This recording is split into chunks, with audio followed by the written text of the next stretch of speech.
Selamat datang di channel Dengarkan Buku. Ini adalah audiobook The Count of Monte Cristo karya Alexandre Dumas. Bab 97. Berangkat ke Belgia. Beberapa menit setelah kekacauan hebat yang melanda ruang-ruang pesta Monsieur Danglars, akibat kemunculan mendadak pasukan tentara dan pengungkapan mengerikan yang menyusulnya, rumah sang bangkir ditinggalkan penghuninya dengan kecepatan luar biasa.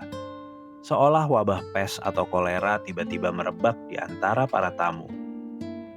Dalam hitungan menit, melalui setiap pintu, turun dari tangga, lewat semua jalan keluar, semua orang bergegas pulang, atau lebih tepatnya melarikan diri.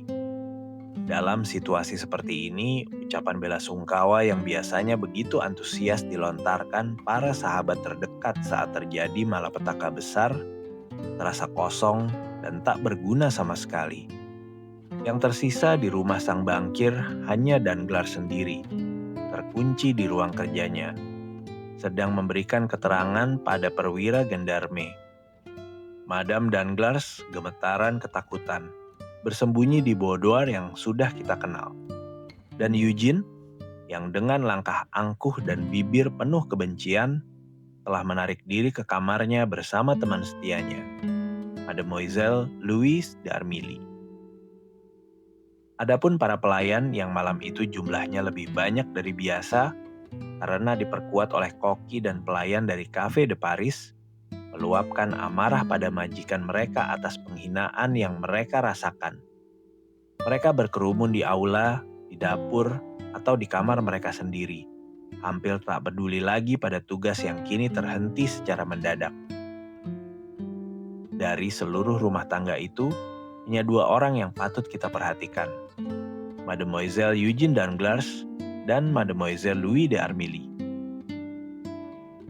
Seperti telah kita sebutkan, sang calon pengantin telah kembali ke kamarnya dengan sikap seorang ratu yang dihina, diikuti oleh temannya yang wajahnya jauh lebih pucat dan gelisah daripada dirinya sendiri. Begitu tiba di kamarnya, Eugene segera mengunci pintu, sementara Louise jatuh terduduk di sebuah kursi. "Ah, betapa mengerikannya," seru si gadis muda, si musisi. "Siapa sangka, Monsieur Andrea Cavalcanti seorang pembunuh, seorang narapidana yang kabur, seorang penjahat berantai." Sebuah senyum ironis mengembang di bibir Eugene. "Memang begitulah takdirku," katanya. "Aku lolos dari Morcerf hanya untuk terjerumus ke tangan Cavalcanti." "Oh, jangan samakan keduanya, Eugene. Diamlah, semua pria memang hina, dan kini aku tak hanya bisa membenci mereka, aku bisa menghina mereka." "Apa yang akan kita lakukan?" tanya Louise. "Apa yang akan kita lakukan?" "Iya, ya, hal yang sudah kita rencanakan 3 hari lalu. Pergi." "Apa? Meskipun pernikahanmu batal, kau tetap berniat?" "Dengarkan, Louise, aku benci kehidupan dunia atas ini. Selalu diatur, diukur, dibatasi seperti kertas musik kita. Yang selalu kuidamkan, kuinginkan dan kurindukan adalah kehidupan seorang seniman. Bebas, mandiri, hanya bertumpu pada diriku sendiri dan hanya bertanggung jawab pada nuraniku. Tinggal di sini, untuk apa? Agar sebulan lagi mereka mencoba memaksaku menikah lagi dengan siapapun yang mereka pilih? Mungkin Monsieur Debray seperti dulu pernah diusulkan? Tidak, Louis, tidak. Petualangan malam ini akan menjadi alasan sempurnaku. Aku bahkan tak mencarinya, tak memintanya. Tuhan mengirimkannya padaku dan aku menerimanya dengan sukacita." "Betapa kuat dan beraninya kau," seru si gadis pucat dan rapuh itu kepada temannya yang berambut hitam legam. "Apa kau belum benar-benar mengenalku? Ayolah Louise, ayo urus persiapan kita. Gerobak pos itu untungnya sudah kita beli 3 hari lalu. Sudah kau kirim ke tempat yang kita sepakati? Sudah. Paspor kita? Ini dia. Dan dengan ketelitian biasanya, Eugene membuka selembar surat cetak, lalu membaca. Monsieur Léon d'Armilly, usia 20 tahun, profesi seniman, rambut hitam, mata hitam, bepergian bersama saudara perempuannya. Sempurna. Bagaimana kau mendapatkan paspor ini? Saat aku meminta surat pengantar dari Monsieur de Monte Cristo untuk direkrut teater di Roma dan Napoli, aku mengungkapkan kekhawatiranku tentang bepergian sebagai perempuan. Ia memahami sepenuhnya, lalu menjanjikan paspor pria untukku. 2 hari kemudian aku menerimanya dan kucantumkan sendiri. Bepergian bersama saudara perempuannya. Kalau begitu, kata Eugene riang, aku hanya perlu mengemas barang. Kita berangkat malam ini. Bukan malam pernikahan, tapi malam penandatanganan kontrak. Itu saja bedanya. Tapi pertimbangkan baik-baik, Eugene. Oh, aku sudah selesai mempertimbangkan. Aku muak terus-menerus mendengar soal laporan bursa, akhir bulan, naik turunnya saham Spanyol atau obligasi Haiti. Sebagai gantinya, Louis, kau paham? Udara segar, kemerdekaan, kicau burung, dataran Lombardia, kanal Venesia, istana Roma, Teluk Napoli. Berapa banyak uang yang kita miliki, Louis? Gadis muda yang ditanya itu membuka sekretari berukir di sudut ruangan, lalu mengeluarkan sebuah portofolio kecil berkunci. Ia menghitung dengan cepat, 23 lembar uang kertas. 23.000 franc, katanya. Dan setidaknya sebanyak itu dalam mutiara, berlian, dan permata, sambung Eugene. Kita kaya. Dengan 45.000 franc, kita bisa hidup seperti putri selama 2 tahun, atau nyaman selama 4 tahun. Dan dalam 6 bulan saja, kau dengan musikmu, aku dengan suaraku. Kita akan melipat gandakan modal kita. Ayo, kau yang pegang uangnya. Aku yang bawa kotak permatanya. Jika salah satu dari kita kehilangan harta, yang lain masih punya cadangan. Sekarang koper. Ayo cepat. Tunggu, kata Louis, lalu pergi mengintai di depan pintu kamar Madame Danglars. Apa yang kau takuti? Kita bisa ketahuan. Pintunya terkunci. Mereka bisa memerintahkan kita membukanya. Silakan saja, tapi kita tak akan membukanya. Kau benar-benar gadis Amazon sejati, Eugene. Dan kedua gadis muda itu pun menyusun segala yang mereka butuhkan ke dalam sebuah koper besar. Sudah, kata Eugene. Sementara aku ganti pakaian, kau kunci kopernya. Louis menekan tutup koper dengan seluruh kekuatan tangannya yang mungil. Tapi aku tak sanggup, keluhnya. Aku terlalu lemah, kau yang tutup. Ah, kau benar untuk meminta bantuan. Eugene tertawa. Aku lupa, aku ini Hercules dan kau hanya Om Vale yang pucat. Si gadis muda itu lalu berlutut di atas koper, menekan kedua bagiannya hingga rapat, sementara Mademoiselle d'Armilly memasukkan kait gembok dan menguncinya. Setelah selesai, Eugene membuka laci yang selalu dikuncinya, lalu mengambil sebuah jubah perjalanan dari sutra ungu berlapis emas. Inilah dia, katanya. Lihat, aku sudah memikirkan segalanya. Dengan jubah ini kau tak akan kedinginan. Bagaimana denganmu? Oh, aku tak pernah kedinginan. Kau tahu, lagi pula dengan pakaian laki-laki ini, kau akan berganti di sini? Tentu saja. Apakah kita punya cukup waktu? Jangan cemas, penakut kecil. Semua pelayan sibuk membicarakan skandal besar tadi. Lagi pula, apa yang aneh jika aku yang seharusnya berduka, memilih mengurung diri? Katakan, "Tidak, sungguh tidak. Kau justru menenangkanku. Mari bantu aku." Dari laci yang sama ia mengeluarkan pakaian pria lengkap. Dari sepatu bot hingga mantel serta perlengkapan linen yang tak berlebihan. Namun mencakup segala kebutuhan.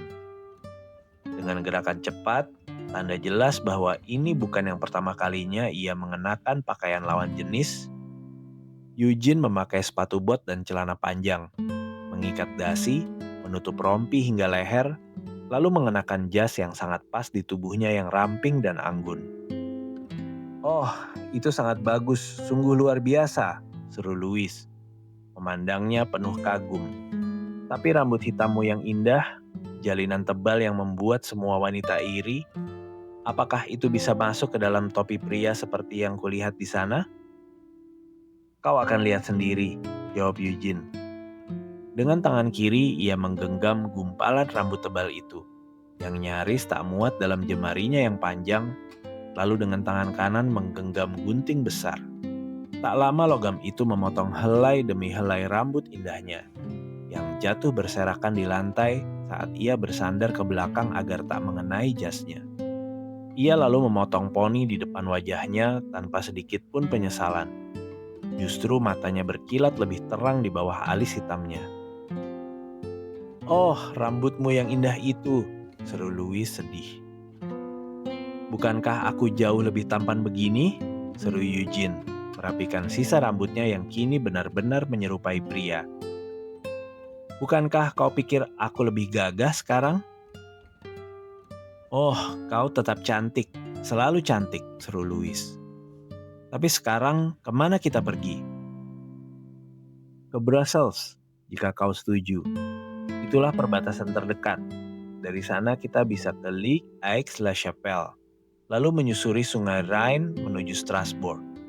Kita akan menyeberangi Swiss, lalu masuk ke Italia lewat Saint-Gothard. Bagaimana?"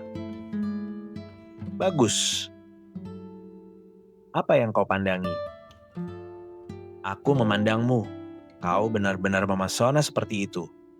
Orang pasti mengira kau sedang menculikku." Dan mereka benar, demi Tuhan. "Oh, Eugene, kau bersumpah." Dan kedua gadis muda itu yang seharusnya tenggelam dalam duka, entah karena diri sendiri atau demi sahabatnya, justru tertawa riang sambil membersihkan setiap jejak kekacauan yang timbul dari persiapan pelarian mereka. Lalu, setelah memadamkan lampu, mereka membuka pintu ruang ganti yang mengarah ke tangga samping menuju halaman. Eugene di depan, mengangkat koper dengan satu tangan, sementara Mademoiselle d'Armilly nyaris tak mampu mengangkat ujung satunya meski dengan dua tangan. Halaman itu sepi. Jam menunjukkan pukul 12. Penjaga belum tidur. Eugene mendekat perlahan dan melihat si tua sedang tertidur pulas di kursi dalam gardunya. Ia kembali ke Louis, mengangkat koper yang sempat diletakkan. Lalu keduanya mencapai gerbang bawah bayangan tembok. Eugene menyembunyikan Louis di sudut gerbang agar jika si penjaga terbangun, ia hanya melihat satu orang. Lalu dengan berdiri tepat di bawah lampu halaman, ia berseru dengan suara kontratenor yang dalam. "Buka gerbang!" Si penjaga pun bangkit seperti yang diduga Eugene. Tapi begitu melihat seorang pemuda dengan sabar mengetuk sepatu botnya memakai cambuk, ia langsung membuka gerbang. Louis meluncur seperti ular lewat celah pintu yang terbuka separuh, lalu melompat ringan maju. Eugene yang tampak senang, meski mungkin jantungnya berdebar lebih cepat daripada biasa, keluar menyusul. Seorang tukang angkut kebetulan lewat. Mereka menyerahkan koper padanya, lalu menyuruhnya membawanya ke Rue de la Victorie, nomor 36. Dan berjalan di belakangnya, kehadirannya memberi Louis rasa aman. Eugene sendiri sekuat Judith atau Delilah. Mereka tiba di tempat yang dituju. Eugene menyuruh tukang angkut itu meletakkan kopernya. memberinya beberapa koin, lalu mengetuk jendela kayu yang dipasang di rumah kecil itu sebelum mereka menyuruhnya pergi. Jendela yang dikutuk Eugene adalah milik seorang tukang cuci kecil yang telah diingatkan sebelumnya dan belum tidur. Ia membuka pintu. "Mademoiselle," kata Eugene, "suruh tukang angkut itu mengambil gerobak pos dari gudang, lalu memesan kuda pos dari hotel. Ini 5 francs sebagai upahmu." "Sungguh," kata Louis, "aku kagum padamu, bahkan hampir menghormatimu." Tukang cuci itu menatap mereka tercengang, tapi karena telah dijanjikan 20 Louis, ia tak berkata apa-apa. Dalam seperempat jam, tukang angkut itu kembali dengan kusir pos dan kuda-kuda yang segera dipasangkan ke gerobak. Koper pun diikat erat dengan tali dan sabuk. "Inilah paspornya," kata sang kusir. "Kemana kita pergi, Tuan?" "Ke Fontainebleau," jawab Eugene dengan suara nyaris sepenuhnya maskulin. "Apa katamu?" tanya Louis. "Aku menipu mereka," jawab Eugene. "Perempuan yang kita bayar 20 Louis itu bisa saja mengkhianati kita demi 40. Kita akan segera mengubah arah." Si gadis muda itu lalu melompat ke dalam britska yang nyaman untuk tidur tanpa nyaris menyentuh pijakan pintunya. "Kau selalu benar," kata sang guru musik duduk di samping sahabatnya. Seperempat jam kemudian, sang kusir yang telah diarahkan ke jalan yang benar melesat melewati gerbang Barir Saint Martin. Cambuknya meletup di udara malam. "Ah," kata Louis, menghela napas lega. "Kita sudah keluar dari Paris." "Ya sayangku," jawab Eugene. "Penculikan ini telah berhasil." "Ya, tanpa kekerasan," tambah Louis. "Itu akan kusampaikan sebagai keringanan hukuman," jawab Eugene. Kata-kata itu tenggelam dalam derap roda kereta yang menggelegar di atas batu-batu La Ville. Monsieur Danglars tak lagi memiliki putri.